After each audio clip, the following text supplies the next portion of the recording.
Hey guys, it's the Fate Fanatic, and I am here with my review of Avengers Endgame. Avengers Endgame is the highly anticipated sequel to Marvel's Avengers Infinity War. There's going to be spoilers here, of course.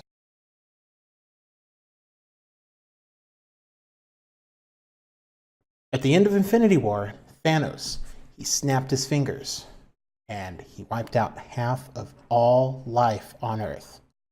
In the universe, people, plants, animals, microbes, everything.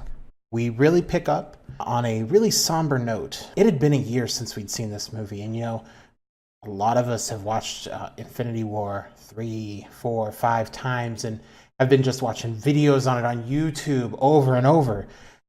But this really brought it back home because Hawkeye was home with his family after Age of Ultron. He was teaching his daughter how to shoot a bow and arrow, and his kids were playing. His wife was setting up a picnic. And in a split second between him looking away from his wife and to his daughter got dusted.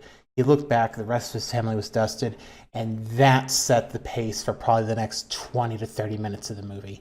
And from there, it just kept rolling, and it got so good. Here's what I liked about the movie. I really liked how they tied up a lot of loose ends. It brought a lot of those plots to a close. It opened up some new ones. Specifically, I like how at the end of the movie, Spider-Man goes back, and he's got all his friends at school, so I'm gonna be interested to see how Far From Home is. Another thing I really liked was the time travel plot. Basically, if you go back into the past of your timeline, you can change something, but if you go back to your future is still the same.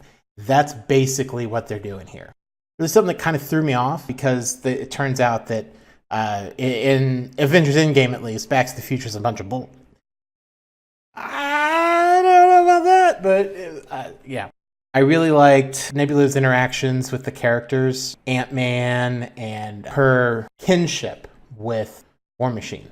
It's not like a romantic thing or anything, but it's kind of like a mutual respect. You make do with what you got, right? Thor was something else. They made him a little bit more serious like he was in previous Thor movies, but then they just threw the whole thing out. Okay, so now Thor is an overweight alcoholic, lives in New Asgard, somewhere in Germany, not sure. Yeah, I'll look that up. He's suffering pretty hard from PTSD, and basically, the plot unfolds. They go back in time, they grab the Infinity Stones, and then they bring them back to the present day. So third act is fantastic. You just see Thanos being a badass without the stones. Captain America's shield being broken by Thanos' Naginata thing. And Captain America gets Mjolnir. Oh my god. When that happened, like both times I went to see the movie in the theater, they were like, oh my god, he got it from the crowd, and it was catharsis. Thanos gets the stones again. He's about to snap his fingers, but Tony goes and grabs the Infinity Stones off the gauntlet at the last moment. It's a Stark Tech gauntlet. It's not the Infinity Gauntlet like it was here. It's on this one, and it's Stark Tech. He grabs the stones, and as soon as Thanos realizes it, wipes out Thanos' entire army.